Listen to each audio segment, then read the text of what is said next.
Welcome to Lesson 1, Solving Linear Inequalities, Part 2. Here we will solve linear inequalities using multiplication and division. So we're given an inequality, 6 is less than 10, and we have to multiply both sides by 3.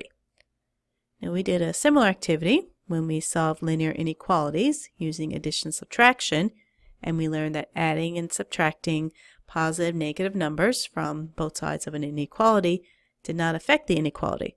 So we're going to see if the same is true for multiplication and division.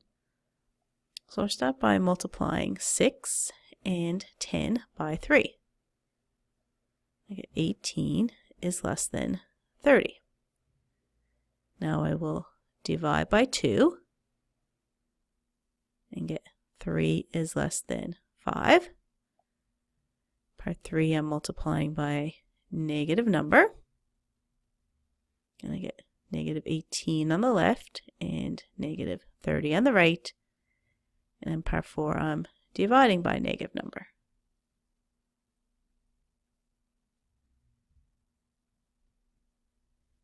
Now we need to determine if each inequality is still true.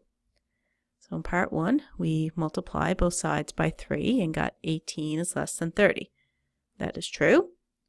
Part 2, we got 3 is less than 5. That is true. Part 3, we got negative 18 is less than negative 30. Now negative 18 is further on the right on the number line, meaning it is bigger than negative 30. So this is not true. And negative 3 is not less than negative 5. Now 3 and 4 were not true, and they both involved negative numbers. So now to answer the question, is each inequality still true? No. When we multiply or divide by a negative number,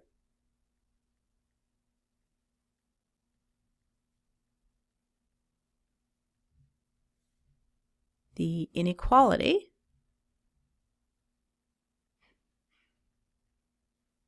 is no longer true.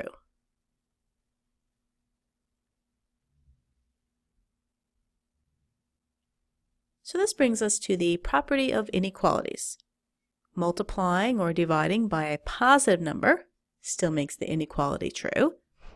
Multiplying or dividing by a negative number does not make the inequality true. So in order to make it true, the sign must be reversed. So example 1, we're going to solve and then graph each inequality. So we have 4x is less than or equal to 28. So we'll solve for x here. We need to divide both sides by 4. And we're dividing by a positive number, so we don't need to switch the sign. We get x is less than or equal to 7. So since 7 is included, put a solid circle at 7 and then shade to the left of that.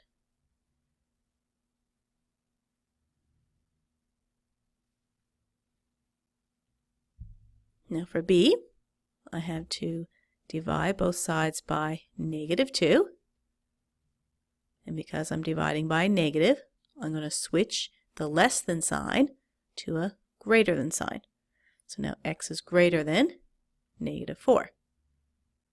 So to graph this, we'll put a hollow circle around negative 4 and then shade to the right of that.